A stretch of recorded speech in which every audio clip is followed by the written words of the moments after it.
بسم اللہ الرحمن الرحیم الحمد للہ رب العالمین والصلاة والسلام علی اشرف الانبیاء والمرسلین وعلی آلہ الطاہرین واصحابہ الطیبین ومن تبعہم بإحسان الی یوم الدین اما بعد۔ تفسیر قرآن کے آج کے درس میں آپ سب کو خوش آمدید کہتا ہوں۔ جیسا کہ ہم نے اعلان کیا تھا کہ ہم ایک بار پھر اللہ کی توفیق کے ساتھ قرآن مجید کی تفسیر کی ابتدا کر رہے ہیں سورۃ الفاتحہ سے، اور اللہ تعالیٰ سے دعا بھی کرتے ہیں کہ اللہ رب العزت ہمیں اپنی اس کتاب مجید قرآن پاک کی تفسیر پڑھنے اور اس کو مکمل کرنے کی توفیق دے۔ اللہ رب العزت ہمیں اپنے اس کلام کو سمجھنے کی توفیق دے، اور اللہ رب العزت ہمیں اس کتاب پر عمل کرنے کی بھی توفیق دے۔ اس کتاب کا نور ہمیں نصیب فرمائے، ہماری زندگی کے اندر بھی، مرنے کے بعد قبر میں بھی، اور قیامت کے دن بھی اللہ رب العزت حشر کے میدان میں اس کتاب کا نور ہمیں نصیب فرمائے، اور اس کتاب کو اللہ رب العزت ہمارے حق میں شفاعت کرنے والا بنائے، اور اس کی شفاعت کو اللہ رب العزت ہمیں قبول فرمائے، اس کی شفاعت کو قبول فرمائے، اور قبول فرما کر اللہ رب العزت ہم سب کو جنت الفردوس میں داخل فرمائے۔ سب سے پہلے میں ایک حدیث جو پہلے بھی ذکر کرتا رہا ہوں وہ ذکر کرنا چاہوں گا، اور اس کے بعد انشاءاللہ ہم آج کا سبق شروع کرتے ہیں۔ نبی کریم صلی اللہ علیہ وسلم کے ارشاد گرامی ہے کہ جب کچھ لوگ اللہ کے گھروں میں سے کسی گھر میں بیٹھ کر اللہ کی کتاب کی تلاوت کرتے ہیں، اللہ کی کتاب کو پڑھتے ہیں، اور نہ صرف پڑھتے ہیں بلکہ اس کو سمجھنے کی کوشش کرتے ہیں اور اس کی تعلیم حاصل کرتے ہیں، اس کو پڑھتے پڑھاتے ہیں، سیکھتے سکھلاتے ہیں، تو ایسے لوگ جب اللہ کے گھروں میں سے کسی بھی گھر کے اندر جمع ہوتے ہیں تو ان لوگوں کو ایک تو فرشتے گھیر لیتے ہیں، فرشتے ان کو گھیر لیتے ہیں۔ فرشتے کیوں گھیرتے ہیں؟ اس کا مقصد کیا ہے؟ فرشتے اس لیے گھیرتے ہیں کہ تاکہ وہ اس مجلس کے اندر جو اللہ کا کلام پڑھا جائے اس کو سن سکیں، اور وہ اللہ کے ذکر کی اس مجلس میں شریک ہو سکیں، اور قیامت کے دن ان لوگوں کے حق میں اللہ رب العزت کی بارگاہ میں شفاعت بھی کر سکیں۔ فرشتے کیوں گھیرتے ہیں؟ اس لیے کہ اس مجلس کے اندر جو اللہ کا کلام پڑھا جائے اس کو سنیں، جو اللہ کے ذکر کی مجلس ہو اس میں شریک ہوں، اس کی خیر و برکت میں شریک ہوں، اور اس لیے بھی کہ قیامت کے دن یہ ہمارے حق میں گواہ بنے اور ہمارے حق میں گواہی دیں، اس لیے فرشتے ایسی مجلس کو گھیر لیتے ہیں۔ دوسرا انعام یہ کہ وغشیتہم الرحمہ، اللہ رب العزت کی رحمت ایسے لوگوں کو ڈھانپ لیتی ہے۔ ایسے لوگ رحمت باری تعالیٰ کی آغوش میں آ جاتے ہیں۔ ڈھانپنے کا معنی یہ ہے کہ رحمت ان کو کور کر لیتی ہے۔ جس طرح ایک پرندہ ہوتا ہے تو پرندہ جو ہے وہ اپنے چھوٹے چھوٹے بچوں کو اپنے پروں کے اندر چھپا لیتا ہے، خصوصاً جب بارش ہو یا تیز ہوا چل رہی ہو تو پرندہ اپنے چھوٹے بچوں کو اپنے پروں کے نیچے چھپا لیتا ہے تاکہ اس کے بچوں کو نقصان نہ ہو۔ اللہ رب العزت کی رحمت بھی اسی طرح سے ایسے لوگوں کو ڈھانپ لیتی ہے، اپنی آغوش میں لے لیتی ہے، تاکہ یہ اللہ رب العزت کی رحمت میں رہیں جب تک کہ یہ اس مجلس کے اندر رہیں۔ تیسرا انعام یہ کہ نزلت علیہم السکینہ، ایسے لوگوں پر سکینت نازل ہوتی ہے۔ سکینت نازل ہونے سے مراد یہ ہے کہ ایسے لوگوں کو اطمینان قلب نصیب ہوتا ہے، دل کا سکون نصیب ہوتا ہے۔ دل کا سکون یہ بہت بڑی بات ہے میرے عزیز بھائیوں۔ آج کتنے لوگ ہیں کہ جن کو دل کا سکون نصیب نہیں ہوتا، اور ان کے دلوں کے اندر گھٹن ہوتی ہے، دلوں کے اندر گھٹن ہوتی ہے، سینوں کے اندر گھٹن ہوتی ہے، جس کی وجہ سے ان کو راتوں کو نیند نہیں آتی۔ دل کا سکون اور یہ راحت کیسے ملے گی؟ اس کلام مجید سے، اس کلام مجید کو پڑھنے سے اور اس کا مطالعہ کرنے سے، اس کی تفسیر کو پڑھنے سے، اس کے احکام کو جاننے سے، اس کتاب کا علم حاصل کرنے سے راحت جان، دل کا اطمینان اور سکون نصیب ہوگا۔ آج میں اور آپ ہم دل کا سکون ڈھونڈنے کے لیے ڈاکٹروں کے پاس جاتے ہیں، دل کا سکون ڈھونڈنے کے لیے کہ کسی طرح سے سکون مل جائے، دل کی گھٹن ختم ہو جائے۔ اور اصل علاج تو یہاں پر پڑا ہے، اصل علاج تو یہاں ہے، یہ نبی صلی اللہ علیہ وسلم اس کا علاج بتا رہے ہیں، دل کا سکون نصیب ہوتا ہے۔ اور چوتھا انعام یہ کہ وَذَكَرَهُمُ اللَّهُ فِي مَنْ عِنْدَهُ، اللہ رب العزت ایسے ہی خوش نصیب لوگ جو اللہ کے گھروں میں سے کسی گھر میں جمع ہو کر اللہ کی کتاب کو پڑھتے پڑھاتے ہیں، اللہ ان کا ذکر کہاں کرتا ہے؟ ان فرشتوں کے سامنے جو اللہ کے پاس ہوتے ہیں۔ اللہ کے عرش، اللہ عرش پر مستوی ہے، تو عرش کے پاس اللہ رب العزت کے ہاں جو فرشتے ہیں، ظاہر ہے کہ وہ اللہ کے مقرب فرشتے ہیں۔ اللہ اپنے مقرب ترین فرشتوں اور اپنے بندوں کے سامنے ایسے لوگوں کا تذکرہ کرتا ہے۔ یہ 4 انعامات ملتے ہیں اللہ رب العزت کی طرف سے ایسے خوش نصیب لوگوں کو۔ اللہ سے دعا کرتے ہیں کہ اللہ ہم سب کو ان انعامات کا مستحق بنائے، اور اللہ ہمیں حقیقی راحت اور سکون نصیب فرمائے۔ اللہ ہم سب کو اپنی رحمت کے آغوش میں لے لے، اور اللہ رب العزت ہمارے حال پہ رحم فرمائے، چونکہ خود اللہ رب العزت الرحمن ہے، الرحیم ہے۔ ابھی ہم تفسیر میں پڑھیں گے انشاءاللہ، تو اللہ سے یہی امید کرتے ہیں، اللہ سے یہی دعا کرتے ہیں کہ اللہ ہمیں بھی اپنی رحمت کے آغوش میں لے لے۔ میرے بھائیوں، سورۃ الفاتحہ کی تفسیر شروع کرتے ہیں اللہ کی توفیق کے ساتھ۔ اور سورۃ الفاتحہ کو سورۃ الفاتحہ کیوں کہتے ہیں؟ کیونکہ الفاتحہ کا نام ہے، الفاتحہ کا معنی ہے ابتدا، آغاز، اور اس کو فاتحۃ الکتاب کہتے ہیں، یعنی اس کتاب کی ابتدا، اس کتاب کا آغاز جس سورت کے ساتھ ہو رہا ہے اس کو الفاتحہ کہا گیا ہے۔ اور یہ سورۃ الفاتحہ جو ہے یہ مکی صورتوں میں سے ایک سورت ہے۔ جیسے کہ ہم نے رمضان المبارک سے پہلے جو لیکچرز لیے تھے قرآن مجید کے حوالے سے، اس میں ہم نے مکی اور مدنی پر بھی بات کی تھی کہ مکی صورتوں سے مراد کون سی صورتیں ہیں اور مدنی صورتوں سے مراد کون سی صورتیں ہیں، اور مکی صورتوں کی خصوصیات کیا ہیں اور مدنی صورتوں کی خصوصیات کیا ہیں، یہ ہم سب پڑھ چکے ہیں۔ اللہ کرے کہ یاد ہو آپ کو، اگر یاد نہ ہو تو میرا پچھلا لیکچر ضرور سنیں تاکہ آپ کو پتہ چلے کہ مکی صورتوں کی خصوصیات کیا ہیں اور مدنی صورتوں کی خصوصیات کیا ہیں۔ تو مکی صورتوں میں سے ایک صورت سورۃ الفاتحہ، اس کے متعدد نام ہیں، اس کو الفاتحہ بھی کہتے ہیں، فاتحۃ الکتاب بھی کہتے ہیں، اس کو القرآن بھی کہتے ہیں، یعنی قرآن کی ماں، یا الکتاب، کتاب کی ماں بھی کہتے ہیں، اور اس کو السبع المثانی بھی کہتے ہیں۔ جیسے کبھی ہم حدیث ذکر کریں گے، السبع المثانی وہ 7 آیات جن کو بار بار دہرایا جاتا ہے، کیونکہ مومن جو نمازی ہوتا ہے تو وہ ڈیلی 5 نمازوں کی ہر رکعت کے اندر، 5 نمازوں کی ہر رکعت کے اندر وہ سورۃ الفاتحہ کو بار بار پڑھتا ہے۔ اور ہم نے جس طرح خطبہ جمعہ کے اندر ذکر کیا تھا کہ اگر ہم دن اور رات کی نمازوں کی رکعات دیکھنا چاہیں تو فرض رکعات کی تعداد 17 ہے، اور فرض رکعات سے پہلے یا فرض نماز کے بعد جو سنتیں ہیں جن کو ہم سنت مؤکدہ کہتے ہیں، ان کی رکعات کی تعداد 12 ہے۔ 17 اور 12 کتنے ہو گئے؟ 29۔ اور پھر اگر آپ وتر کی نماز پڑھتے ہیں، 3 وتر پڑھتے ہیں، 3 وتر، تو 29 اور 3 32، اور اگر آپ ایک ہی وتر پڑھتے ہیں تو 30 رکعات اگر آپ روزانہ پڑھتے ہیں تو گویا کہ 30 مرتبہ آپ سورۃ الفاتحہ پڑھتے ہیں۔ اس لیے اس کو السبع المثانی، یہ وہ 7 آیات جن کو بار بار پڑھا جاتا ہے، بار بار ان کو ریپیٹ کیا جاتا ہے۔ آپ اندازہ کر سکتے ہیں کہ دنیا کے اندر تمام مسلمانوں میں سے اگر کچھ کروڑ مسلمان بھی اگر 5 نمازیں پڑھتے ہوں تو یہ سورت کتنی مرتبہ پڑھی جاتی ہوگی ڈیلی، دن اور رات کے اندر اس کی تعداد کتنی ہوگی، اندازہ بھی نہیں کر سکتے ہیں، تصور بھی نہیں کر سکتے۔ تو اس لیے اس کو السبع المثانی کہا گیا۔ اسی طرح اسی سورت کو القرآن العظیم بھی کہا گیا، یعنی ایک ہی سورت کو القرآن العظیم کہا گیا۔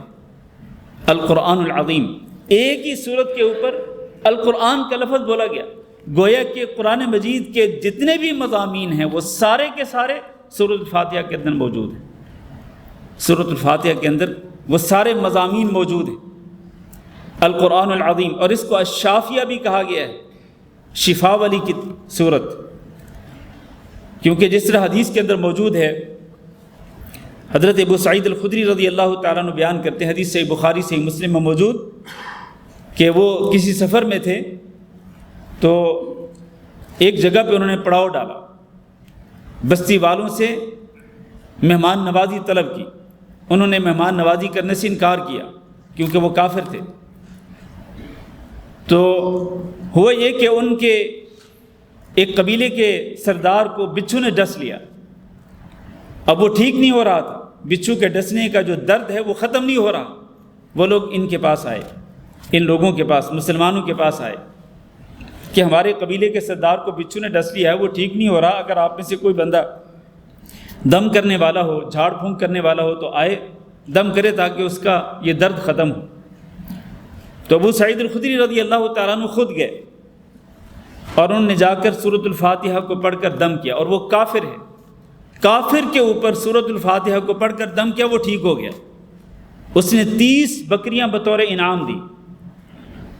جب ابو سعید الخدری واپس آئے تو اپنے ساتھیوں سے یہ بیان کیا، ساتھی کہنے لگے کہ تمہیں کیسے پتا تھا کہ یہ سورۃ الفاتحہ جو ہے یہ رقیہ ہے، یہ دم ہے؟ کہا بس مجھے یہ سورۃ الفاتحہ یاد تھی تو میں نے پڑھ کے دم کر دیا، وہ ٹھیک ہو گیا۔ اور وہ خود کہتے ہیں کہ میں کوئی دم کرنے والا کوئی راقی نہیں تھا، میں یعنی جس طرح ہوتا ہے نا کوئی ریگولر کوئی باقاعدہ کوئی دم کرنے والا بندہ، کہتے ہیں میں وہ نہیں تھا، میں تو بس گیا اور سورۃ الفاتحہ پڑھ کر دم کیا تو وہ ٹھیک ہو گیا۔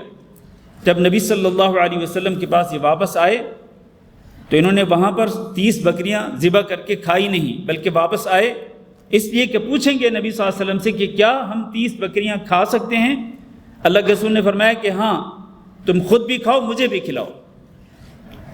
اس سے یہ بھی ثابت ہوتا ہے کہ شرعی طریقے سے دم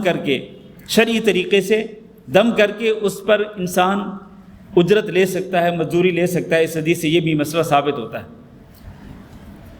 اسی طرح ایک حدیث جو ہے وہ سنن ابو داؤد کے اندر بھی موجود ہے، لیکن وہ واقعہ اس سے کچھ مختلف ہے۔ وہ اس طرح سے ہے کہ ایک بندہ مجنون تھا، پاگل تھا، تو اس کے خاندان کے لوگوں نے اس کو لوہے کی زنجیروں کے اندر جکڑ کر باندھا ہوا تھا۔ وہاں سے مسلمانوں کا گزر ہوا تو کہنے لگے کہ ہمیں پتہ چلا ہے کہ تمہارا جو نبی ہے نا وہ خیر لے کے آیا ہے، تو کیا تمہارے پاس کوئی ایسی خیر ہے کہ اس بندے پہ دم کرو اور وہ ٹھیک ہو جائے، جو دیوانہ ہے، مجنون ہے، اور ہم اس سے اتنے تنگ آ چکے ہیں کہ ہم نے اس کو لوہے کی زنجیروں کے اندر جکڑ کر باندھ رکھا ہے۔ تو ایک صحابی گئے، انہوں نے جا کر یہی سورۃ الفاتحہ پڑھی اور دم کیا، وہ ایک دیوانہ مجنون ٹھیک ہو گیا، مجنون دیوانہ ٹھیک ہو گیا، اس کا دماغی توازن بحال ہو گیا۔ ان لوگوں نے 100 بکریاں دیں ان کو بطور انعام، 100 بکریاں۔ تو اس حدیث سے بھی یہی بات ثابت ہوتی ہے۔ اور خود میں آپ کو بتاؤں کہ ایک اردو زبان میں ایک تفسیر ہے، میں نے ویسے پہلے کہا تھا کہ میں اردو زبان میں جو تفسیریں ہیں ان کا میں آپ کو تعارف بھی کرواؤں گا، لیکن اس کی نوبت نہیں آئی۔ انشاءاللہ پھر کبھی اللہ تعالیٰ موقع دے گا تو اردو زبان میں جو تفسیریں ہیں ان کا تعارف کرواؤں گا۔ ان تفسیروں میں سے ایک تفسیر جو ہے وہ مولانا عبدالسلام بھٹوی رحمہ اللہ کی ہے۔ یہ ابھی کچھ عرصہ پہلے فوت ہوئے ہیں، بہت بڑے عالم تھے پاکستان کے اندر۔ تو انہوں نے خود اپنی تفسیر کے اندر لکھا ہے، اسی تفسیر سورۃ الفاتحہ کی تفسیر میں اپنا لکھا ہے کہ میری ایک ہمشیرہ تھی کہ جن کی ایک ٹانگ خراب ہو گئی اور ٹانگ بالکل بیکار ہو گئی، اس کی وجہ سے میری ہمشیرہ کو بیساکھی کے سہارے چلنا پڑتا تھا اور گھر والے بہت پریشان تھے۔ کہتے ہیں کہ ان کے والد صاحب جو تھے انہوں نے اس بچی پہ یعنی اپنی بیٹی پہ سورۃ الفاتحہ پڑھ کر دم کرنا شروع کر دیا۔ کہتے 13 دن گزرے تھے، 13 یا 15 دن انہوں نے ذکر کیے ہیں، غالباً 13 دن ذکر کیے کہ 13 دن کے بعد وہ میری ہمشیرہ بالکل ٹھیک ہو گئی، جن کی جو ٹانگ ہے بالکل خراب ہو چکی تھی۔ اور خود انہوں نے اپنا لکھا ہے کہ میں کئی دفعہ میں بہت پریشان ہوتا تھا کچھ اپنی بیماریوں کی وجہ سے، میں سورۃ الفاتحہ کو پڑھ کر اپنے اوپر دم کرتا، اللہ تعالیٰ مجھے شفا دے دیتا۔ امام ابن القیم رحمہ اللہ نے زاد المعاد میں یہ ذکر کیا ہے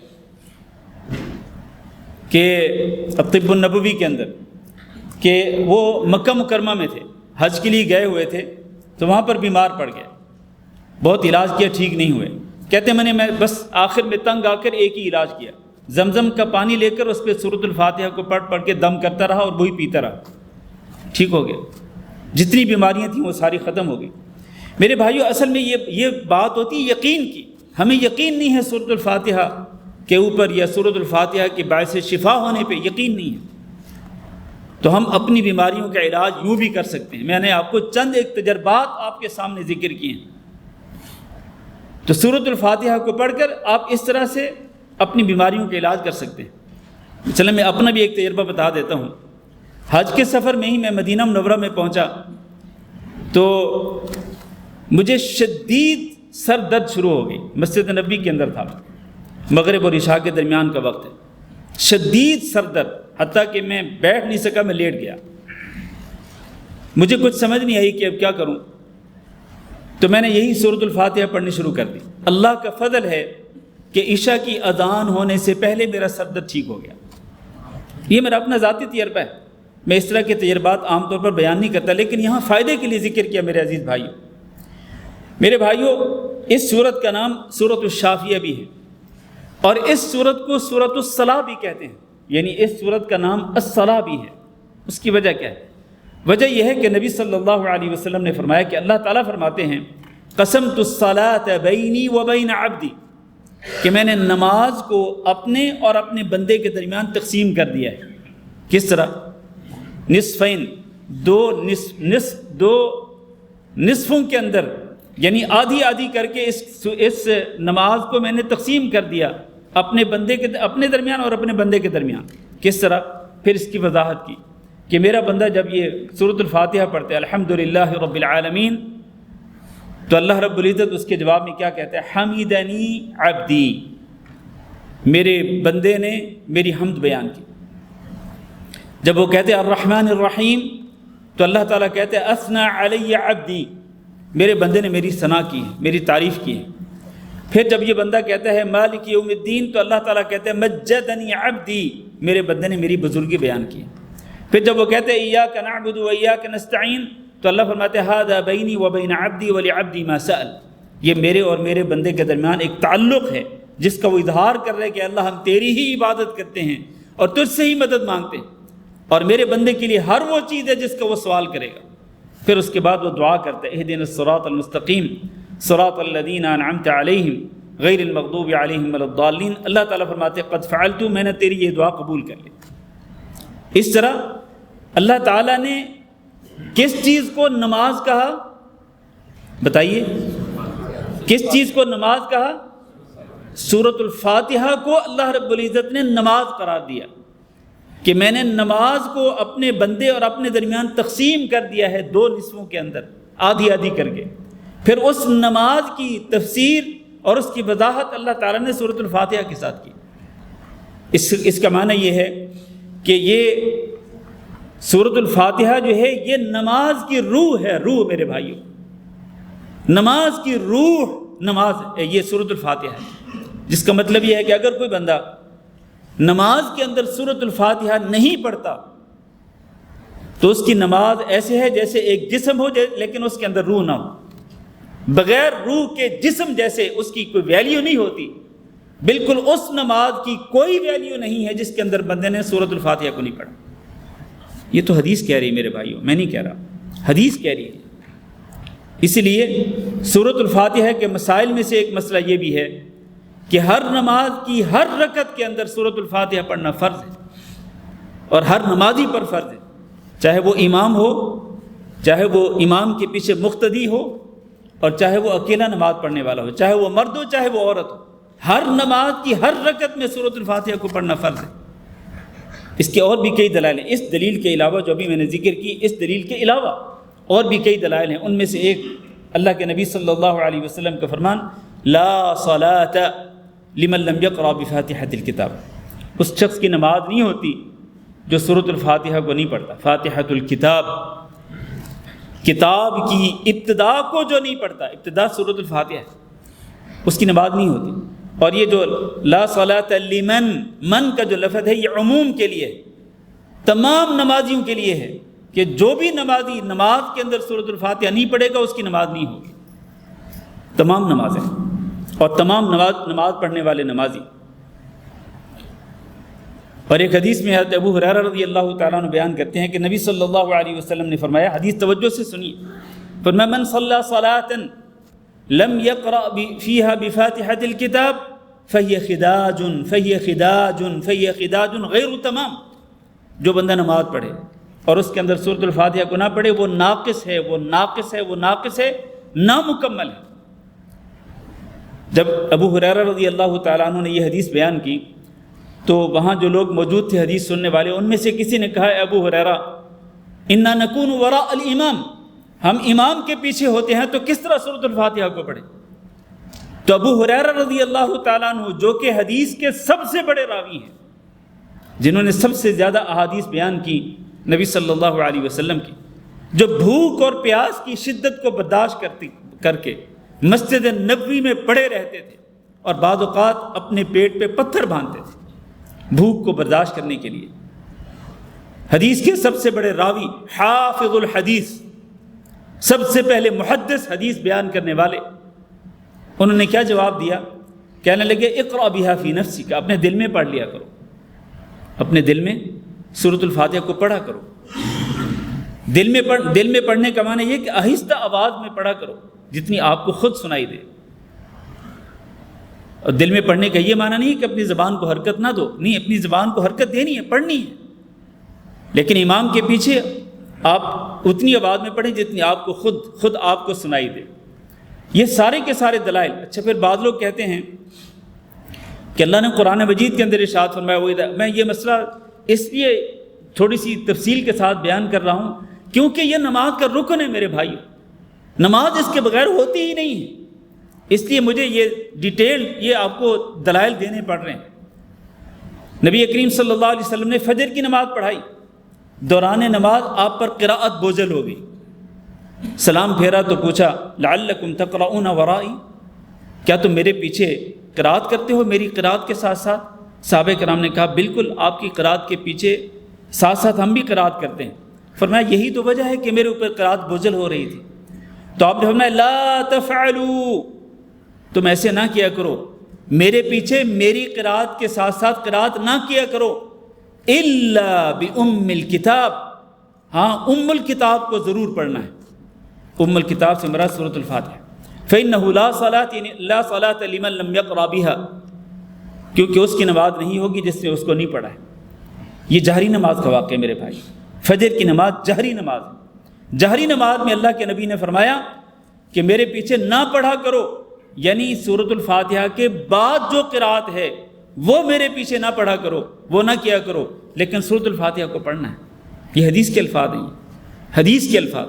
بعض لوگ یہ کہتے ہیں کہ اللہ نے قرآن مجید میں فرمایا وَإِذَا قُرِئَ الْقُرْآنُ فَاسْتَمِعُوا لَهُ وَأَنصِتُوا لَعَلَّكُمْ تُرْحَمُونَ، جب قرآن پڑھا جائے تو خاموشی سے اس کو سنا کرو، خاموش رہا کرو اور غور سے اس کو سنا کرو تاکہ تم پر رحم کیا جائے۔ اس کا مطلب تو یہ ہے کہ جب سورۃ الفاتحہ پڑھی جائے، امام صاحب جب پڑھیں تو مقتدیوں کو خاموش رہنا چاہیے اس آیت کے مطابق۔ اور اللہ کے بندو، یہ آیت یہ سورۃ الفاتحہ کے بعد والی قراءت کے متعلق ہے، جیسے کہ ابھی ہم نے حدیث ذکر کی ہے، وہ حدیث اس آیت کی تفسیر کر رہی ہے، حدیث اس آیت کی تفسیر کر رہی ہے کہ امام کے پیچھے خاموش رہنا ہے، توجہ کے ساتھ سننا ہے۔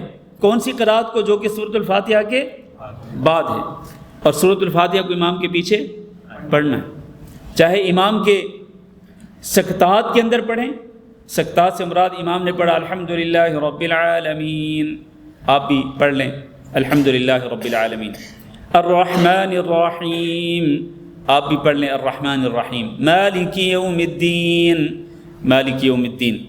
اور نبی صلی اللہ علیہ وسلم کا یہ معمول تھا کہ آپ یہ جو آیتیں ہیں نا، آپ صلی اللہ علیہ وسلم ایک ایک آیت کر کے پڑھتے تھے، ایک ایک آیت کر کے۔ امام کو بھی چاہیے وہ ایک ایک آیت کر کے پڑھے۔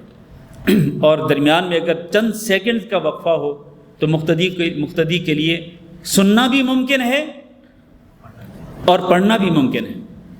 لیکن اگر بالفرض امام اگر اس طرح نہیں پڑھتا تو پھر امام جو بعض امام جو ہیں وہ سورۃ الفاتحہ اور اگلی قرأت کے درمیان میں سکتہ دیتے ہیں، کچھ دیر خاموش رہتے ہیں، اس سکتے کے اندر پڑھیں۔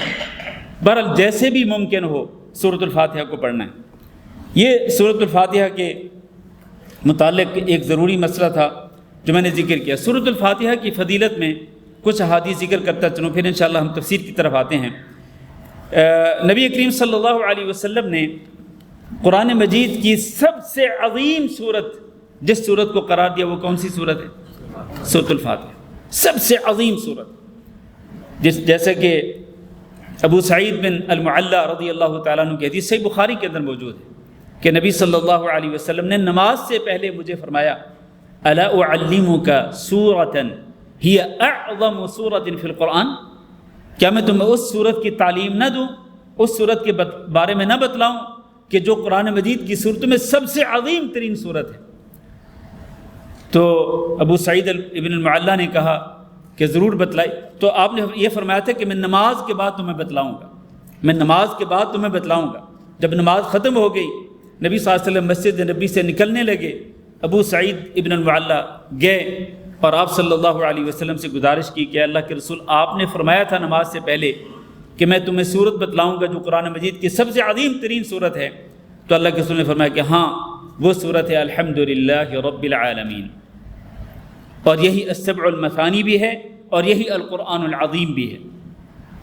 یہ تینوں نام نبی صلی اللہ علیہ وسلم نے بیان کیے اس صحابی کے سامنے۔ اور اسی طرح سے ایک اور صورت میں ہے، ایک اور حدیث میں ہے، اب ابی بن کعب رضی اللہ تعالیٰ عنہ بیان کرتے ہیں والذی نفسی بیدہ ما انزلت فی التوراۃ ولا فی الانجیل ولا فی الزبور ولا فی القرآن ولا فی الفرقان مثلها، کہ یہ جو چاروں کتابیں ہیں تورات، انجیل، زبور اور فرقان، الفرقان سے مراد یہ القرآن ہی ہے، ان چاروں کتابوں میں سورۃ الفاتحہ جیسی کوئی اور سورت نازل نہیں ہوئی۔ جیسی سورۃ الفاتحہ ہے، جو فضیلت اس سورت کی ہے، اس جیسی سورت نہ تو پہلی کتابوں کے اندر نازل ہوئی، نہ خود اس کتاب کے اندر، اس قرآن مجید کے اندر نازل ہوئی۔ اور اسی طرح سے ابن عباس رضی اللہ تعالیٰ عنہ بیان کرتے ہیں، یہ حدیث ذکر کر کے انشاءاللہ میں اس کی تفسیر کی طرف آتا ہوں۔ ابن عباس رضی اللہ تعالیٰ عنہ کہتے ہیں کہ اس دوران کے جبریل امین نبی صلی اللہ علیہ وسلم کے پاس موجود تھے۔ جبریل امین کہاں تھے؟ جبریل امین کہاں تھے؟ نبی کریم صلی اللہ علیہ وسلم کی خدمت میں موجود تھے۔ اسی دوران اوپر سے ایک آواز سنائی دی، تو جبریل امین کہنے لگے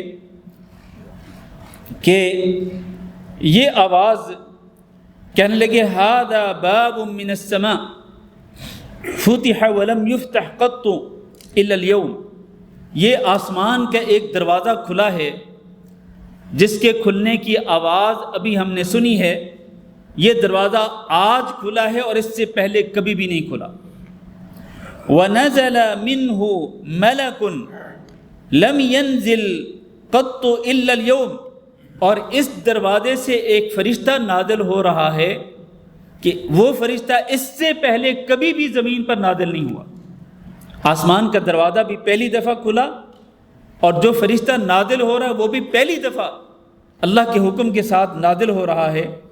تو وہ فرشتہ آیا اور اس نے آ کر کے کہا ابشر بنورین اوتیتہما، اے اللہ کے رسول، اے محمد صلی اللہ علیہ وسلم، آپ کو دو نوروں کی بشارت ہو جو اللہ تعالیٰ نے آپ کو عطا کیے ہیں۔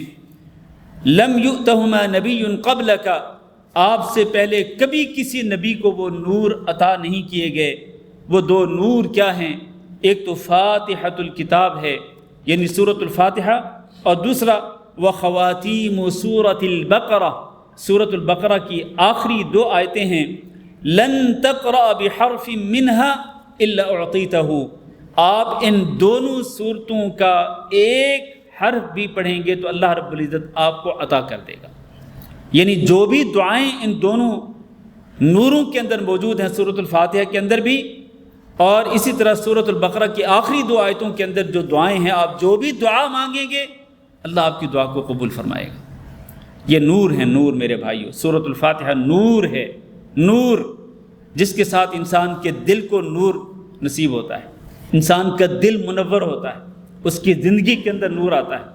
لیکن کاش ہم اس سورت کی تفسیر کو جانیں، اس سورت کے معانی کو جاننے کی کوشش کریں، اور جب بھی ہم نماز کے اندر سورۃ الفاتحہ کو پڑھیں ان معانی کو اپنے ذہن میں رکھتے ہوئے اس سورت کی تلاوت کریں۔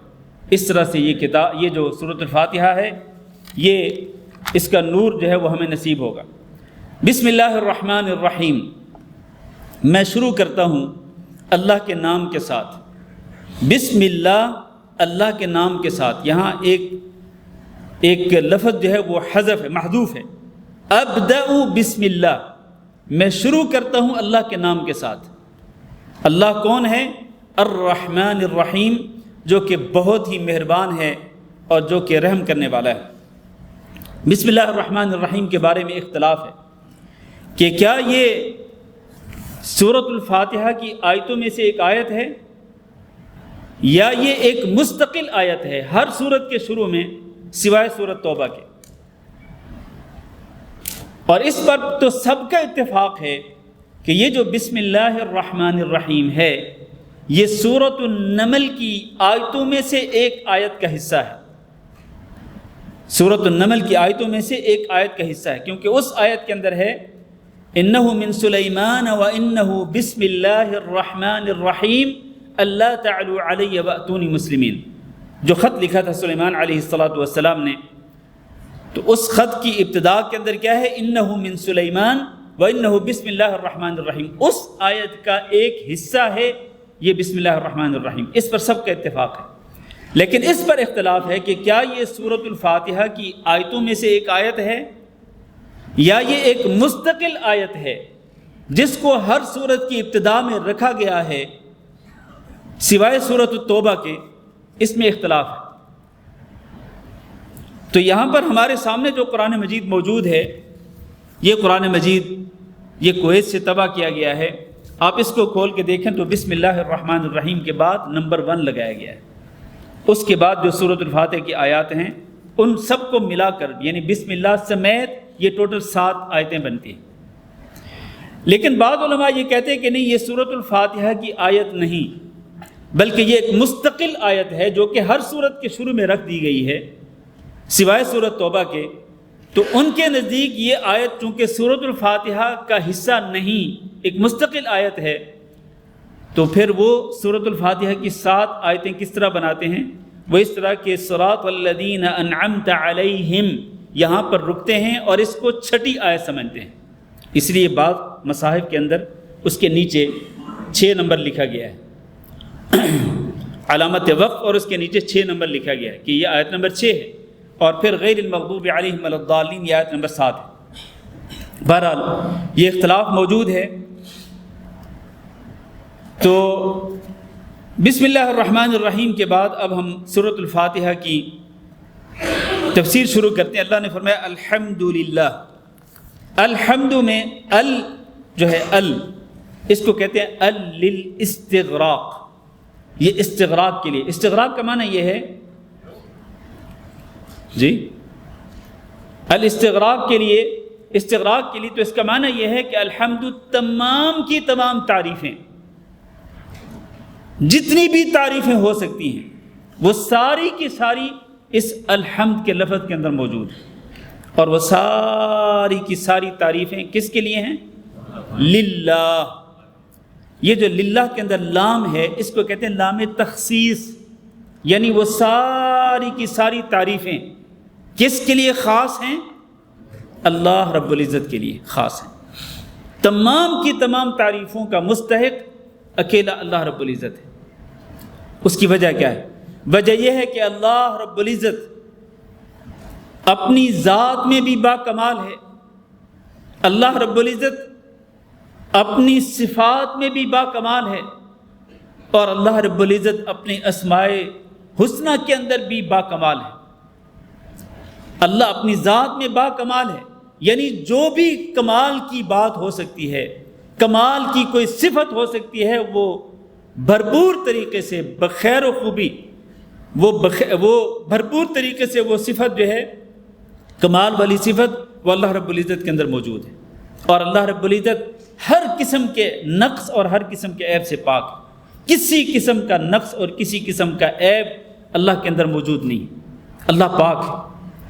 لہذا وہ اللہ جس کی ذات بھی با کمال، جس کی صفات بھی با کمال، اسماء و صفات بھی با کمال، اس کے اعمال و افعال بھی با کمال، اس کے اقوال بھی با کمال، تو وہی اللہ ہی تمام کی تمام تعریفوں کا مستحق ہے. یہ تمام تعریفیں اللہ کے لیے خاص ہیں. الحمدللہ، تمام تعریفیں اللہ کے لیے خاص ہیں.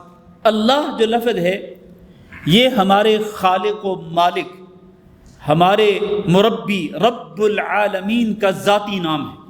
اللہ کا ذاتی نام اللہ ہے، رب کا ذاتی نام اللہ ہے. اور اس کا معنی کیا ہے؟ اللہ کا معنی ہے معبود، جس کی عبادت کی جاتی ہے، اور جو تمام عبادات کا مستحق ہے وہ ہے اللہ. تو وہ اللہ جو کہ تمام کی تمام عبادات کا مستحق ہے، اسی کے لیے ہیں تمام کی تمام تعریفیں. اور وہ اللہ جو ہے اس کی یہاں اللہ تعالیٰ نے اپنی کچھ صفات ذکر کی. ان میں سے ایک صفت رب العالمین. اللہ وہ جو کہ رب ہے تمام جہانوں کا. رب کا معنی کیا ہے؟ رب کا جو لفظ ہے اس کے اندر اگرچہ اردو زبان میں آپ اردو تفسیروں کو دیکھیں گے تو اکثر و بیشتر اردو تفسیروں کے اندر اس کا ترجمہ کیا گیا ہے کہ جو تمام جہانوں کا پروردگار ہے. تمام جہانوں کا پروردگار. یہ جو لفظ پروردگار ہے نا، وہ اس لفظ رب کا پورا معنی بیان نہیں کرتا. ہماری زبان اردو زبان جو ہے وہ عاجز ہے، بے بس ہے. اردو زبان کے اندر کوئی ایسا لفظ مناسب موجود نہیں جو لفظ رب کے پورے معانی کو بیان کرے. اس اعتبار سے قرآن مجید کی جو زبان ہے عربی زبان، وہ بڑی جامع زبان ہے. اور خود قرآن مجید اللہ کا کلام ہے. ظاہر ہے کہ اللہ کے کلام کے اندر جو جامعیت ہے وہ کسی اور زبان کے کسی بھی لفظ کے اندر جامعیت نہیں آ سکتی. تو فرمایا رب العالمین، وہ تمام جہانوں کا رب ہے. رب کے لفظ کے اندر یہ شامل ہے کہ اللہ رب العزت خالق ہے تمام جہانوں کا، پوری مخلوقات کا خالق ہے. وہ اکیلا پیدا کرنے والا ہے، اور وہ مالک ہے پوری کی پوری مخلوقات کا. اور وہ اللہ وہ ہے جس نے صرف مخلوقات کو پیدا نہیں کیا، پیدا کر کے چھوڑ نہیں دیا، بلکہ تمام کی تمام مخلوقات کی جتنی بھی ضروریات ہیں اللہ نے ساری کی ساری ضروریات کو بھی پیدا کر دیا ہے. اور اللہ نے ساری کی ساری مخلوقات کو یہ بتلا دیا ہے کہ تمہاری ضرورت کیسے پیدا ہوگی، تمہاری ضرورت کیسے پوری ہوگی اور کہاں سے پوری ہوگی. تمام مخلوقات کو اللہ نے بتلا دیا. پرندوں کو کس نے بتلایا ہے کہ تم اپنے گھونسلوں سے صبح کے وقت اڑ کے جایا کرو اور جا کے تم چرا کرو اور اپنے پیٹ کو بھرا کرو. چگ کے تم نے اپنے پیٹ کو بھرنا ہے. اور اگر تمہارے بچے ہیں تمہارے گھونسلوں کے اندر تو تم نے چگ کر اپنی چونچوں کے اندر ان کی غذا بھی لانی ہے اور ان کے منہ میں ڈالنی ہے. کس نے بتایا ان کو؟ اللہ نے ان کو پیدا کیا، اللہ نے ہی ان کو تعلیم دے دی، اللہ نے ہی ان کو سمجھا دیا کہ تم نے اپنی خوراک کہاں سے لینی ہے، کیسے لینی ہے، کس طرح اپنا پیٹ بھرنا ہے. صبح کے وقت جاتے ہیں، شام کے وقت اپنا پیٹ بھر کے آتے ہیں. اسی طرح آپ باقی مخلوقات کو دیکھ لیں. یہ تو چھوٹی سی ایک مثال میں نے دے دی. باقی مخلوقات کو دیکھ لیں. وہ نو مولود بچے کو کس نے بتلایا کہ تو اپنی ماں کے سینے سے چمٹے گا تو تجھے دودھ ملے گا، تیری خوراک تجھے ملے گی اور تیرا پیٹ بھرے گا؟ کس نے بتلایا؟ جس نے اس کو پیدا کیا. تو رب جو ہے یہ وہ ہے جو ساری مخلوقات کا پیدا کرنے والا بھی ہے، مالک بھی ہے، اور پیدا کر کے ان کی ضروریات کو پورا بھی کیا ہے اس نے، اور پورا کرنے کا طریقہ بھی اس نے بتلا دیا تمام مخلوقات کو کہ تم نے اپنی ضرورتوں کو کس طرح پورا کرنا ہے. اور وہ پوری کائنات کے نظام کو اکیلا چلا رہا ہے. وہ مدبر ہے، مدبر الامور، اس کا کوئی شریک نہیں ہے. رب العالمین، یہ سارے معانی جو ہیں وہ رب کے لفظ کے اندر شامل ہیں. تو تمام کی تمام تعریفیں اس اللہ کے لیے جو کہ رب ہے، خالق و مالک ہے، مدبر الامور ہے، پوری کائنات کے نظام کو اکیلا چلا رہا ہے. العالمین کا جو لفظ ہے اس کی واحد ہے العالم، اس کی جمع ہے العالمین۔ اور اس سے مراد کیا ہے؟ اس سے مراد اللہ کے سوا باقی جتنی مخلوقات ہیں وہ ساری کی ساری العالمین کے اندر شامل ہیں، وہ چاہے انسان ہوں، چاہے وہ جن ہوں، چاہے وہ فرشتے ہوں، چاہے وہ جانور ہوں، چاہے وہ پرندے ہوں، چاہے وہ بھیڑیے ہوں، چیر پھاڑ کرنے والے جانور ہوں، چاہے وہ سمندر کے پانی کے اندر تیرنے والی مچھلیاں ہوں، چاہے یہ زمینیں ہوں، یہ آسمان ہوں، یہ پہاڑ ہوں، یہ درخت ہوں، یہ پودے ہوں، یہ کھیتے ہوں، جتنی بھی مخلوقات ہیں ساری کی ساری مخلوقات وہ اس العالمین کے اندر شامل ہیں۔ اس کا معنی یہ ہوا کہ رب کون ہے؟ جو ساری مخلوقات کا پیدا کرنے والا ہے۔ جتنی بھی مخلوقات ہم دیکھتے ہیں وہ بھی، اور جن کو ہم نہیں دیکھ سکتے ہیں وہ بھی، ساری کی ساری مخلوقات کا وہ رب ہے، خالق و مالک ہے۔ اور اس نے پیدا کر کے ان کی ضرورتوں کو بھی، ضرورتیں پوری کیسے ہوں گی یہ بھی اللہ نے ان کو تعلیم دے دی، ضرورتیں کہاں سے پیدا ہوں گی اللہ نے یہ بھی ان کے لیے سامان پورا جو ہے وہ مہیا کر دیا۔ اور اللہ رب العزت ہی پوری کائنات کے نظام کو چلانے والا ہے، تو ساری کی تعریفوں کا مستحق۔ الرحمن الرحیم، اس کی دو صفتیں ہیں، الرحمن بہت ہی مہربان ہے، الرحیم بہت ہی رحم کرنے والا ہے، مبالغے کے الفاظ ہیں یہ، نہایت مہربان، بہت ہی زیادہ رحم کرنے والا۔ یہ دونوں لفظ جو ہیں یہ رحم سے نکالے گئے، یعنی ان کا جو اصل ہے، ان کا جو اصل روٹ ہے وہ رحم کا ہے، راحمیم، اور اسی سے رحمت کا لفظ بھی ہے، الرحمن الرحیم سے رحمت کا لفظ بھی ہے۔ تو اللہ رب العزت رحمت والا ہے، ذو الرحمہ، رحمت والا، رحمت کا مالک ہے۔ اللہ رب العزت رحم کرنے والا ہے، بہت ہی زیادہ مہربان ہے اپنی تمام مخلوقات کے لیے۔ اور فرق کیا ہے الرحمن اور الرحیم میں؟ الرحمن اور الرحیم میں فرق یہ ہے کہ الرحمن کا جو لفظ ہے، کہا گیا ہے کہ الرحمن میں شامل ہے، الرحمن کا لفظ عام ہے کہ اللہ رب العزت مہربانی کرنے والا ہے، رحمت والا ہے اپنی تمام مخلوقات کے لیے، حتیٰ کہ مومنوں کے لیے بھی مہربانی کرنے والا ہے اور کافروں کے لیے بھی اللہ رب العزت مہربانی کرنے والا، رحم کرنے والا ہے۔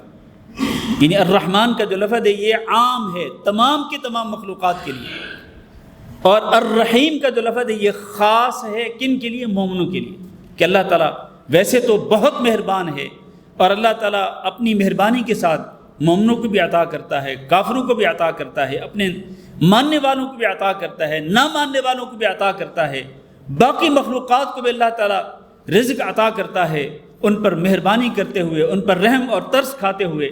لیکن الرحیم، ایک اللہ کی رحمت وہ ہے جو کہ خاص ہے کن کے لیے؟ مومنوں کے لیے۔ یہ فرق بیان کیا بعض لوگوں نے، بعض علماء نے۔ اور ایک فرق یہ بھی بیان کیا گیا کہ رحمان کا جو لفظ ہے اس سے اللہ رب العزت کی وہ رحمت مراد ہے جس کا تعلق دنیا کے ساتھ ہے، جس کا تعلق دنیا کے ساتھ ہے، اور الرحیم کے اندر وہ رحمت ہے جس کا تعلق آخرت کے ساتھ ہے۔ اور نبی کریم صلی اللہ علیہ وسلم نے فرمایا کہ اللہ تعالیٰ فرماتے ہیں کہ میں نے اپنی رحمت کو 100 حصوں میں تقسیم کر دیا ہے۔ ایک رحمت کے ایک حصہ وہ ہے جس کے اندر پوری مخلوقات ایک دوسرے پہ ترس کھاتی ہیں، حتیٰ کہ ایک ماں اپنے بچے پہ ترس کھاتی ہے، حتیٰ کہ یہ چیز پرندوں کے اندر بھی ہے، جانوروں کے اندر بھی ہے، جانور بھی، پرندے بھی اپنے اپنے بچوں پہ ترس کھاتے ہیں، ان پہ رحم کرتے ہیں۔ یہ اللہ رب العزت کی ایک رحمت کا حصہ ہے، رحمت کا ایک حصہ ہے۔ اور 99 رحمتیں کہاں ہیں؟ اللہ نے ان کو قیامت کے دن کے لیے روکا ہوا ہے، 99 رحمتیں۔ اس لیے کہا گیا ہے کہ الرحمن کا جو لفظ ہے یہ شامل ہے دنیا کے اندر تمام مخلوقات کو، لیکن الرحیم کے اندر وہ رحمتیں اللہ رب العزت کی ہیں، وہ 99 رحمتیں جو کہ اللہ تعالیٰ قیامت کے دن اپنے بندوں پہ فرمائے گا۔ اللہ تعالیٰ ہمارے حال پہ رحم فرمائے، دنیا میں بھی، زندگی میں بھی، مرتے وقت بھی اللہ ہمارے حال پہ رحم فرمائے، اور قبر میں بھی اللہ تعالیٰ ہمارے حال پہ رحم فرمائے، اور قیامت کے دن بھی اللہ رب العزت اپنی رحمتوں سے، اپنے فضل و کرم کے ساتھ ہمیں اللہ رب العزت قیامت کی آزمائشوں سے نکال کر ہم سب کو جنت الفردوس کے اندر داخل فرما دیں۔ الرحمن الرحیم، مالک یوم الدین، ایک اور صفت اللہ تعالیٰ کی کہ وہ مالک ہے جزا کے دن کا، بدلے کے دن کا۔ اللہ تعالیٰ ویسے تو مالک ہے، سال بھر کا اللہ تعالیٰ مالک ہے، سال بھر کے مہینوں کا مالک ہے، سال بھر کے ایام کا مالک ہے، خاص طور پر قیامت کے دن کا مالک ہے کہ جس دن اللہ تعالیٰ بدلہ دے گا، اور اس دن اللہ تعالیٰ فرمائے گا لمن الملک اليوم۔ اللہ تعالیٰ تمام مخلوقات کو اٹھانے کے بعد فرمائے گا آج، ختم کرنے کے بعد تمام مخلوقات کو ختم کرنے کے بعد اللہ فرمائے گا لمن الملک اليوم، آج بادشاہت کس کے لیے ہے، ملکیت کس کے لیے ہے؟ للہ الواحد القہار۔ پھر اللہ خود ہی جواب دے گا کہ ملکیت اکیلے اللہ رب العزت کے لیے جو کہ غالب ہے۔ یوم لا تملک نفس لنفس شیئا، قیامت کے دن کسی کو کسی کے لیے کچھ بھی اختیار نہیں ہوگا، کسی کو کسی کی کچھ بھی ملکیت حاصل نہیں ہوگی۔ ملکیت اگر ہوگی قیامت کے دن کی تو وہ اس اللہ کے پاس ہوگی جو کہ مالک یوم الدین ہے، جزا کے دن کا مالک ہے۔ وہ اپنی مرضی سے جس کو چاہے گا جیسا بدلہ عطا کرے گا، وہ اپنی مرضی سے عطا کرے گا۔ نیک اعمال کرنے والوں کو اللہ تعالیٰ ان کے نیک اعمال کا بدلہ بھی دے گا، اور اپنے فضل و کرم کے ساتھ الرحمن الرحیم کی وجہ سے اللہ اپنی رحمت کے ساتھ ان کو بہت کچھ عطا فرمائے گا۔ اور برے اعمال کرنے والوں کو برا بدلہ دے گا اللہ رب العزت۔ اللہ نے اچھے عمل کرنے والوں کے لیے بھی اچھا بدلہ تیار کر رکھا ہے، اور برے عمل کرنے والوں کے لیے بھی اللہ تعالیٰ نے برا بدلہ تیار کیا ہوا ہے۔ اس لیے اللہ نے فرمایا مالک یوم الدین، قیامت کے دن جو کہ بدلے کا دن ہوگا، جزا کا دن ہوگا، اللہ اس جزا کے دن کا مالک ہے۔ اللہ چونکہ مالک ہوگا تو اللہ اپنی قدرت کاملہ کے ساتھ جیسے چاہے گا وہ فیصلے فرمائے گا، اور اللہ کے تمام فیصلے اللہ کے عدل و انصاف کے نظام کے مطابق ہوں گے۔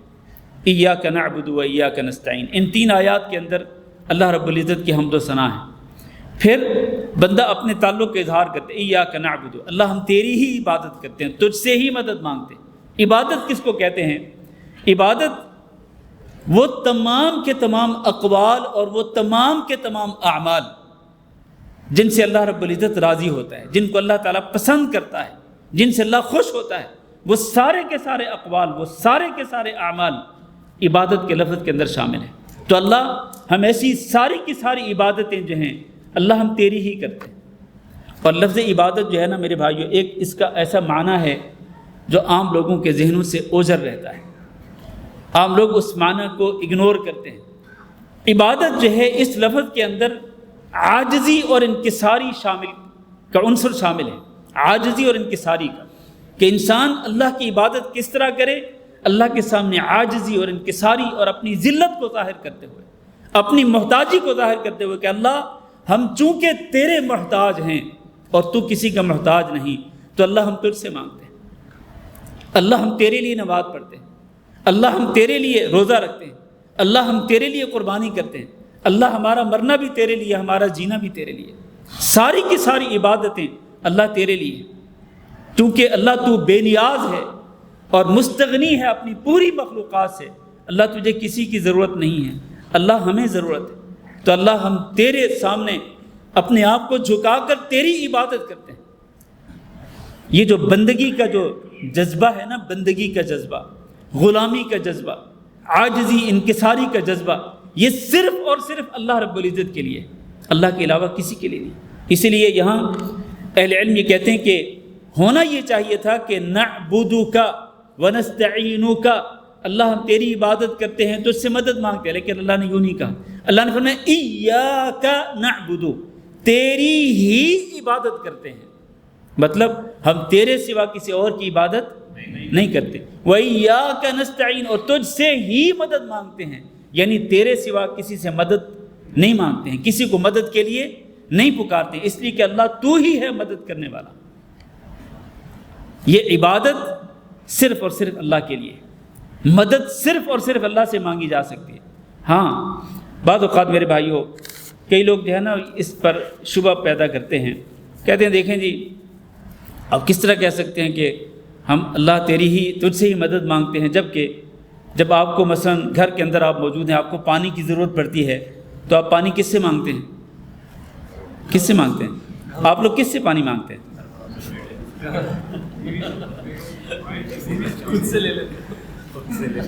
نام لیتے ہوئے ڈرتے کیوں ہیں آپ؟ اچھا، تو یہ تو تھوڑا سا نا ماحول کو تھوڑا وہ چینج کرنے کے لیے، تو انسان جب پانی کے لیے محتاج ہوتا ہے تو ظاہر ہے پانی مانگتا ہے، کسی سے بھی مانگتا ہے، اپنی بیوی سے، اپنے بچوں سے، اپنے بیٹے سے، بیٹی سے کہتا ہے کہ میرے لیے پانی لے آؤ۔ تو یہ جو مدد طلب کی اس نے مدد طلب کی پانی پینے کے لیے، جس سے بھی مدد طلب کی، تو کیا یہ بھی شرک ہے؟ کیا خیال ہے؟ تو پھر یہاں تو آپ کہہ رہے ہیں کہ وَإِيَّاكَ نَسْتَعِينُ، اللہ ہم تجھ سے ہی مدد مانگتے ہیں، اور یہاں پانی کے لیے آپ اپنی بیوی سے مدد مانگ رہے ہیں، کھانے کے لیے اپنی بیوی سے مدد مانگ رہے ہیں۔ آپ اگر بیمار پڑ جاتے ہیں تو بیماری کا علاج کرنے کے لیے آپ ڈاکٹر کے پاس جاتے ہیں، گویا کہ آپ ڈاکٹر کے پاس جا کر ڈاکٹر سے اپنی بیماری کی شفا کے لیے مدد طلب کر رہے ہیں۔ تو ادھر آپ کہہ رہے ہیں وَإِيَّاكَ نَسْتَعِينُ، اللہ ہم تجھ سے ہی مدد مانگتے ہیں۔ تو اس کا معنی کیا ہے میرے بھائیو؟ اس کا معنی یہ ہے کہ بعض ایسے امور ہوتے ہیں جن میں صرف اور صرف اللہ ہی مدد کر سکتا ہے، اللہ کے سوا کوئی نہیں کر سکتا، اور بعض ظاہری امور ایسے ہوتے ہیں جن میں انسان بھی مدد کر سکتے ہیں۔ تو ظاہری امور جن میں انسان مدد کر سکتے ہیں، ان امور کے اندر انسانوں سے مدد طلب کی جا سکتی ہے، کوئی حرج نہیں۔ ان میں سے ایک، جیسا کہ میں نے ابھی مثالیں دی ہیں کہ آپ پانی کے لیے، کھانے کے لیے آپ کسی سے مدد طلب کرتے ہیں، کسی سے مانگتے ہیں کھانے پینے کی چیزیں، یا آپ بیماری کا علاج کرانے کے لیے ڈاکٹر کے پاس جاتے ہیں، اس کی ہیلپ لیتے ہیں، اس سے مدد لیتے ہیں۔ کیوں؟ اس لیے کہ آپ کو پتہ ہے کہ ڈاکٹر سے دوائی مل سکتی ہے، لیکن بعض چیزیں ایسی ہیں کہ جو اللہ کے سوا کوئی نہیں دے سکتا، جیسا کہ مثال کے طور پر اولاد دینے کے اختیار کس کے پاس ہے؟ اولاد دینے کے اختیار اللہ کے پاس ہے۔ تو کیا کسی اور سے، اللہ کے علاوہ کسی اور سے اولاد مانگی جا سکتی؟ نہیں مانگی جا سکتی، وہ صرف اللہ سے ہی مانگیں گے۔ اولاد کے لیے مدد چاہیے، صرف اللہ سے مانگے۔ اسی طرح شفا ہے، آپ ڈاکٹر کے پاس ضرور گئے، لیکن آپ کا عقیدہ یہ ہے کہ شفا کون دے گا؟ اللہ دے گا، لہذا آپ اللہ تعالیٰ سے ہی شفا مانگتے ہیں۔ تو یہ معنی ہے کہ ایاک نعبد و ایاک نستعین، ان تمام امور کے اندر جن میں اللہ کے سوا کوئی بھی قادر نہیں ہے مدد کرنے کے لیے، تو اللہ ہم تجھ سے ہی مدد مانگتے ہیں، اللہ تیرے سوا کو مدد کرنے والا نہیں۔ اہدنا الصراط المستقیم، اللہ ہمیں ہدایت دے دے الصراط المستقیم، صراط مستقیم کی طرف۔ میں بس مختصر کرتا ہوں، اہدنا الصراط المستقیم، ہمیں ہدایت دے دے۔ اہدنا کا جو لفظ ہے میرے بھائیو، اس کے اندر تین چیزیں شامل ہیں کہ اللہ ہمیں سیدھا راستہ دکھلا دے، ایک، دوسرا اے اللہ ہمیں اس سیدھے راستے پہ چلنے کی توفیق دے، اور تیسرا اے اللہ ہمیں اس سیدھے راستے پہ ہمیشہ استقامت اختیار کرنے کی توفیق دے۔ ایک ہے دکھانا، اللہ ہمیں دکھا دے، ہمیں گائیڈ کر دے، ہماری رہنمائی کر دے کہ وہ صراط مستقیم، وہ سیدھا راستہ ہے کیا، ہمیں دکھا دے، ہماری رہنمائی کر دے۔ پھر صرف رہنمائی کرنا کافی نہیں، اللہ ہمیں دکھانے کے بعد، ہمیں گائیڈ کرنے کے بعد اس سیدھے راستے پہ چلنے کی بھی توفیق دے۔ اور پھر صرف چلنا ہی کافی نہیں، کیونکہ کئی لوگ صراط مستقیم پہ چل کر پھر بہک بھی جاتے ہیں، گمراہ بھی ہو جاتے ہیں، سیدھے راستے سے ہٹ بھی جاتے ہیں۔ تو اللہ ہمیں سیدھے راستے سے کبھی بہکانا نہیں، اللہ ہمیں استقامت کے ساتھ، ثابت قدمی کے ساتھ اس سیدھے راستے پہ چلاتے رہنا۔ گویا کہ اہدنا الصراط المستقیم کے تین معنی ہیں، اللہ ہمیں سیدھا راستہ دکھلا دے، اور اللہ ہمیں اس سیدھے راستے پہ چلنے کی توفیق دے، اور اے اللہ ہمیں اس راستے پر استقامت اور ثابت قدمی بھی نصیب فرما کہ ہم زندگی کے آخری سانس تک اس سیدھے راستے پہ چلتے رہیں۔ یہ صراط مستقیم کیا ہے میرے بھائیوں؟ مختصر یہ ہے، مجھے مختصر کرنا پڑ رہا ہے۔ صراط مستقیم جو ہے یہ پورے کا پورا دین ہے۔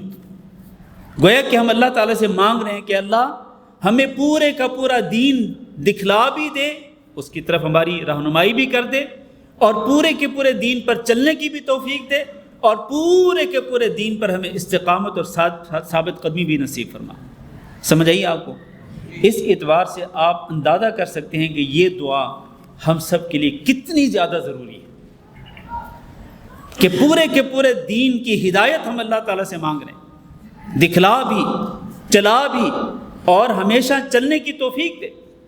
اور لمحہ بلمحہ میرے بھائیو، ہر لمحہ، ہر گھڑی ہم میں سے ہر شخص محتاج ہے اللہ رب العزت کی رہنمائی کا، اللہ کی توفیق کا۔ ہم اللہ کی رہنمائی کے بغیر ہم اندھیرے کے اندر ہیں، اللہ کی توفیق کے بغیر ہم سیدھے راستے پہ نہیں چل سکتے ہیں، اور اللہ کی توفیق کے بغیر ہم سیدھے راستے پر استقامت اختیار نہیں کر سکتے، کیونکہ مختلف دنیا کے مختلف فتنوں نے ہمیں گھیر رکھا ہے، شیطان نے جال بچھائے ہوئے ہیں، ہماری نفسانی خواہشات بھی ہیں، دنیا کے فتنے بھی ہیں، انہوں نے ہمیں گھیر رکھا ہے۔ تو ہر لمحہ ہر گھڑی ہم میں سے ہر شخص محتاج ہے کس چیز کا، کہ ہم اللہ تعالیٰ سے دعا کریں کہ اللہ اپنا پورا دین ہمیں دکھلا بھی دے، پورے دین پر چلنے کی توفیق بھی دے، اور زندگی کے آخری سانس تک اللہ ہمیں اس سیدھے راستے پر پورے دین پر چلنے کی توفیق دینا، اس پر استقامت اور ثابت قدمی اختیار کرنے کی توفیق دینا۔ اسی لیے دن اور رات میں بار بار انسان کو حکم دیا گیا ہے کہ نماز کی ہر رکعت کے اندر یہ دعا مانگ، اہدنا الصراط المستقیم، اور پھر اس کی وضاحت آگے اللہ نے کر دی کہ یہ سیدھا راستہ کن لوگوں کا راستہ ہے۔ صراط الذین انعمت علیہم، اللہ یہ راستہ ان لوگوں کا ہے جن پہ تو نے انعام کیا، اور وہ کون ہیں جن پہ اللہ نے انعام کیا؟ وہ 4 قسم کے لوگ ہیں۔ فاولئک مع الذین انعم اللہ علیہم من النبیین والصدیقین والشہداء والصالحین، وہ انبیاء ہیں، صدیقین ہیں، شہداء اور صالحین ہیں۔ 4 قسم کے وہ لوگ، وہ حضرات جن پہ اللہ تعالیٰ کا انعام ہوا۔ ہم اللہ سے دعا مانگتے ہیں کہ اللہ ہم سب کو ان کا راستہ دکھلا دے، انبیاء کا راستہ، صدیقین کا راستہ، شہداء کا راستہ، صالحین کا راستہ۔ غیر المغضوب علیہم ولا الضالین، ان کا راستہ نہیں جن پہ اللہ تیرا غضب ہوا، اور اس سے مراد کون ہیں؟ یہود ہیں جن پہ اللہ رب العزت کا غضب ہوا۔ وباءوا بغضب من اللہ، یہودی اپنی سازشوں کی وجہ سے، اپنی بدعملیوں کی وجہ سے اللہ کے غضب کے مستحق ٹھہرے۔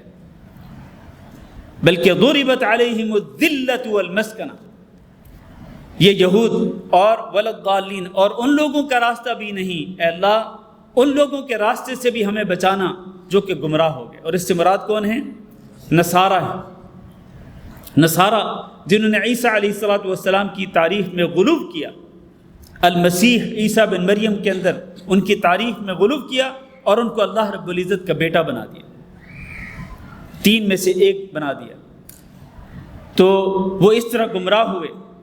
تو گویا کہ ہم یوں دعا کرتے ہیں اللہ تعالیٰ سے کہ اللہ ہمیں ان لوگوں کا راستہ دکھلا، اور ان لوگوں کے راستے پہ چلا، اور ان لوگوں کے راستے پہ ہمیشہ استقامت نصیب فرما جن پہ تو نے انعام کیا اللہ، لیکن ہمیں یہود و نصارہ کے راستے سے بچا کے رکھنا۔ گویا کہ صراط مستقیم کا ایک تقاضا یہ بھی ہے کہ ہم صراط مستقیم کا ایک تقاضا یہ بھی ہے کہ ہم استقامت کے ساتھ ان نیک لوگوں کے راستے پہ چلتے رہیں، اور یہود و نصارہ کے راستے سے بچتے رہیں، یہود و نصارہ کے طور طریقوں سے بچتے رہیں۔ تو اللہ کے نبی نے فرمایا تھا نا کہ تم ضرور بالضرور اپنے سے پہلے لوگوں کے طور طریقوں کو اختیار کرو گے، حتیٰ کہ اگر وہ کس کی بل میں داخل ہوں گے؟ سانڈ کے بل میں داخل ہوں گے تو تم بھی داخل ہوگے، اور ان سے مراد کون ہے؟ یہود و نصارہ۔ اور اللہ کے نبی نے فرمایا کہ بالکل ایسے جیسے کہ ایک بالشت دوسری بالشت کے برابر ہوتی ہے، اور ایک ہاتھ دوسرے ہاتھ کے برابر ہوتا ہے، بالکل عین اسی طرح ہو بہو تم بھی ان کے طور طریقوں کو اختیار کرو گے۔ ادھر ہم دعا یہ مانگ رہے ہیں دن اور رات میں دن اور رات کی 5 نمازوں کی رکعات کے اندر بار بار اللہ سے مانگ رہے ہیں کہ اللہ ہمیں یہود و نصارہ کے راستے سے بچانا، اور ادھر ہم بالکل ہو بہو یہود و نصارہ کے طور طریقوں کو اختیار کرتے ہیں، جیسا کہ نبی صلی اللہ علیہ وسلم نے پیشین گوئی فرمائی تھی، بالکل اسی طریقے سے یہود و نصارہ کے طور طریقوں کو مسلمانوں نے اختیار کر رکھا ہے۔ اور اللہ کے بندو ادھر مسجد میں کھڑے ہو کر، مصلی پہ کھڑے ہو کر اللہ سے یہ مانگ رہے کہ غیر المغضوب علیہم ولا الضالین، اور ادھر عملی طور پر پریکٹیکلی یہود و نصارہ کے طور طریقوں کو اختیار کرتے ہو۔ کچھ تو ہمیں اللہ کا خوف ہونا چاہیے کہ ہمارا قول کیا ہے اور ہمارا عمل کیا ہے۔ ہمارا جو عمل ہے وہ ہمارے قول کے مطابق نہیں ہے، ہمارے اعمال اور اقوال کے اندر تضاد کہ ہم کہتے کچھ ہیں، دعا کچھ مانگتے ہیں، لیکن عمل کچھ اور کرتے ہیں۔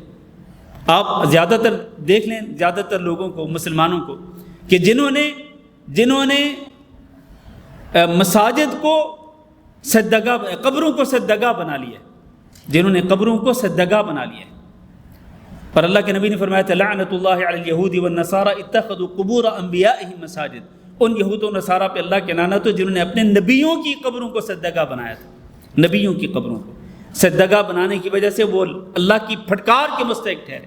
اور آج انبیاء تو دور کی بات، صالحین تو دور کی بات، آج جو گویہ ہوتے ہیں، قوالیاں پڑھنے والے جو لوگ ہیں، ان کی قبروں کو سجدگاہ بنا لیا جاتا ہے، اور پھر دور دور کا سفر کر کے ان کی قبروں پہ جاتے ہیں لوگ، نظر و نیات پیش کرتے ہیں، وہاں جا کے لنگر بانٹتے ہیں۔ وہ کون تھا؟ وہ اللہ کا ولی تھا، وہ قوالی گانے والا انسان۔ میرے بھائیو، یہ بڑا ہی المناک موضوع ہے، ہم اگر اس کی تفصیل میں جائیں گے تو پتہ نہیں کیا کچھ جو ہے ہمیں بیان کرنا پڑے گا۔ خلاصہ یہ ہے کہ غیر المغضوب علیہم ولا الضالین، یہ جو ہم دعا مانگتے ہیں، اس دعا کا عملی طور پر تقاضا یہ ہے کہ ہم یہود و نصارہ کے طور طریقوں سے بچیں اور ان کے طور طریقوں کو اختیار نہ کریں، نہ عبادات کے اندر، نہ عقائد کے اندر، اور نہ ہی معاملات کے اندر، ہمیں ان سے بچنا ہوگا۔ تو اللہ تعالیٰ سے دعا کرتے ہیں کہ اللہ ہم سب کو اپنے کلام کی اس پہلی صورت کو سمجھنے کی توفیق دے، اللہ ہم سب کو اس پر عمل کرنے کی توفیق دے۔ آج میں سوچ کے یہ آیا تھا کہ سورۃ البقرہ کی پہلی جو 5 آیات ہیں ہم ان کو بھی پڑھ لیں گے، لیکن ہمارے پاس وقت بالکل ختم ہو چکا، بلکہ زیادہ ہو چکا ہے، پورا 1 گھنٹہ گزر چکا۔ تو آئندہ ہم کوشش کریں گے کہ انشاءاللہ 45 سے 50 منٹ کے اندر اندر ہم درس ختم کریں۔ آخر میں ایک گزارش میں ضرور کرنا چاہوں گا آپ حضرات کے لیے، وہ یہ ہے کہ جیسے کہ آپ جانتے ہیں کہ آج کل یہ سوشل میڈیا کا دور ہے، اور سوشل میڈیا جو ہے جس طرح کئی لوگ اس سوشل میڈیا کو اپنے برے مقاصد کے لیے استعمال کرتے ہیں، تو ہمیں چاہیے کہ ہم نیک اور جائز مقاصد کے لیے اس سوشل میڈیا کو استعمال کریں، دین کے نشر و اشاعت کا ذریعہ بنائیں اس سوشل میڈیا کو۔ تو دین کی نشر و اشاعت کے لیے الحمدللہ ہمارے ساتھیوں نے میرے نام سے ایک چینل بنا رکھا ہے، تو اس چینل سے میرے جتنے درس ہوتے ہیں، چاہے وہ حدیث کا درس ہو، چاہے یہ تفسیر کا درس ہو، چاہے وہ میرا خطبہ جمعہ ہو، تو وہ اس چینل کے ذریعے جو ہے ان کی نشر و اشاعت کی جاتی ہے، اور شارٹ کلپس بنا کر کے وہ جو ہے وہ ڈالے جاتے ہیں اس چینل پر۔ تو یہ جو شارٹ کلپس بنانے کا جو عمل ہے نا، یہ ہم نے ایک پیڈ ایک شخص کی خدمات ہم نے لی ہوئی ہے، پیڈ ہے نا وہ صاحب جن کی ہم نے خدمات لی ہوئی ہیں۔ تو اس سلسلے میں آپ حضرات سے گزارش ہے کہ آپ اس سلسلے میں ضرور تعاون کیجیے، بس میری طرف سے اشارہ کافی ہے۔ یہاں شعیب بھائی موجود ہیں، ان سے رابطہ کریں اور اس سلسلے میں ان سے ضرور تعاون کریں۔ ہمیں ضرورت ہے اس حوالے سے کہ سوشل میڈیا کے ذریعے ہمارا یہ جو قرآن و حدیث کا پیغام ہے، یہ پیغام زیادہ سے زیادہ لوگوں تک پہنچے۔ اس سلسلے میں آپ کے تعاون کی ضرورت ہے۔ جزاکم اللہ خیرہ۔ آپ کچھ کہنا چاہ رہے ہیں؟ سوال تھا، سوال بعد میں کریں انشاءاللہ تعالی۔ ٹھیک ہے جی، جزاکم اللہ خیرہ۔ کیونکہ اللہ کا ذکر ہو رہا ہے، اللہ اور خدا، تو اللہ کا اللہ خدا نہیں ہوتا جی، یہ بات بالکل صحیح ہے کہ اللہ جو ہے یہ ذاتی نام ہے ہمارے خالق و مالک کا، جو کہ رب العالمین ہے۔ تو رب العالمین کا جو ذاتی نام خود رب العالمین نے قرآن مجید کے اندر ذکر کیا، اور وہ ہے اللہ، ہمیں ہمیشہ اس اللہ کو اسی نام کے ساتھ ہی ذکر کرنا چاہیے، اس اللہ کو اسی نام کے ساتھ ہی ذکر کرنا چاہیے جو نام اللہ نے خود ذکر کیا ہے قرآن مجید کے اندر۔ تو اللہ کا ذاتی نام اللہ ہے، لہذا اللہ کو خدا نہیں کہنا چاہیے، خدا نہیں کہہ سکتے ہیں۔ یہ فارسی زبان کا لفظ ہے، اور ظاہر ہے کہ فارسی زبان کا جو لفظ ہے یہ اللہ کا ترجمہ نہیں ہو سکتا ہے۔ جس طرح میں نے ابھی تھوڑی دیر پہلے ذکر کیا کہ ہماری جو زبانیں ہیں وہ عاجز ہیں، بے بس ہیں، ہماری زبان جو ہے وہ قرآن مجید کے ایک لفظ کا صحیح مفہوم بیان نہیں کر سکتی ہے۔ تو اللہ کا جو لفظ ہے یہ اللہ ہی، اسی طرح اللہ کے لفظ کو پکارا جائے، اس کو ذکر کیا جائے، اس کا ترجمہ کر کے خدا نہیں کہنا چاہیے، یہ درست نہیں ہے۔ واللہ اعلم، صلی اللہ وسلم علی نبینا محمد وعلی آلہ واصحابہ اجمعین۔